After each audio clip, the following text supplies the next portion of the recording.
Alright guys, so the first technique is to use tap tempo, this button right here, and you're just going to want to play along with the sample using tap tempo. You're going to hit it every time you hear the drums. So I always use this in tandem with the sample playing, and then I just hit tap tempo while the drums are going, and I hit it at the same time. There's like, let's say, actually for this sample, there's hi-hats keeping time. So I would hit tap tempo every time the hats are playing. So let me play the sample to show you guys what I'm talking about.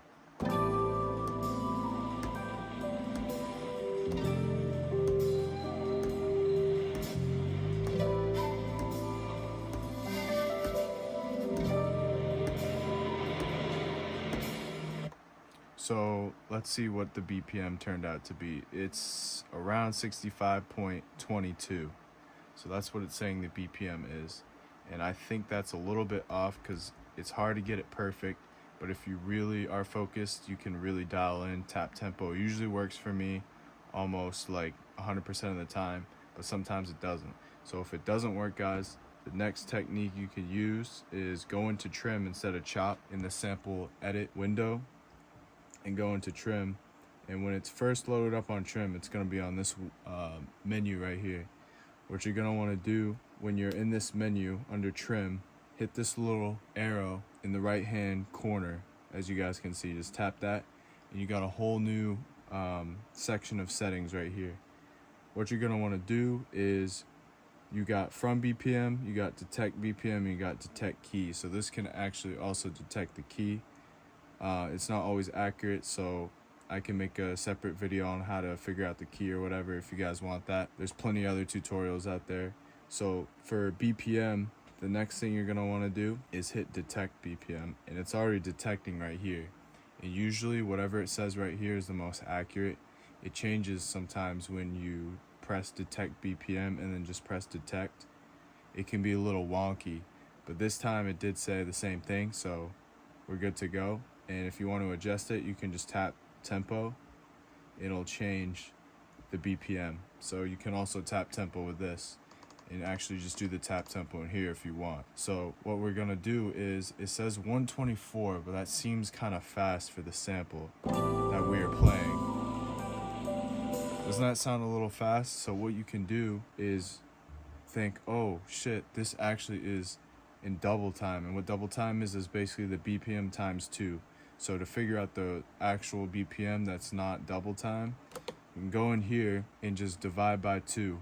And now we got the BPM. The BPM is 62.13. And usually when dealing with numbers like this that says 0.13 or point blah, blah, blah, blah, blah, just round it off to the nearest number. So let's just put it into 62.00.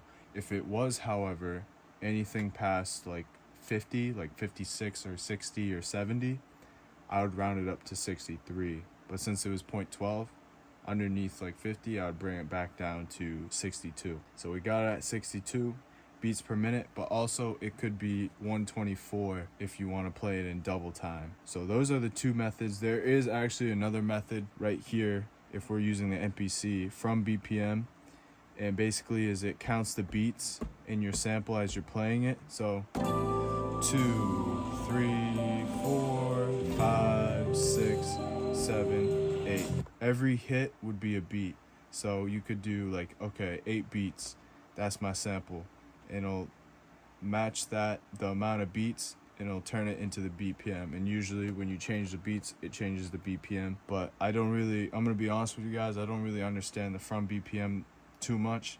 So I'm not gonna really talk about it too much. I'll make a separate video when I understand it some more. I just don't want to speak on things I don't understand and give you guys wrong information. But I do know, however, so let's just say the beats was 8. We only had 8 beats of the sample that we decide to chop up or whatever. You can hit match and it'll match it to that BPM. What you can also do is to sequence, and then now, as you can see, the BPM that was in from BPM is now the sequence BPM. So you don't have to go in and adjust it manually with your jog wheel and like fuck with it and edit it. It'll be whatever it was in from BPM. But we know that's not the actual BPM. So what we're gonna do is just bring that back up to 62. And that's pretty close. If that doesn't work, guys, I'll show you one more method.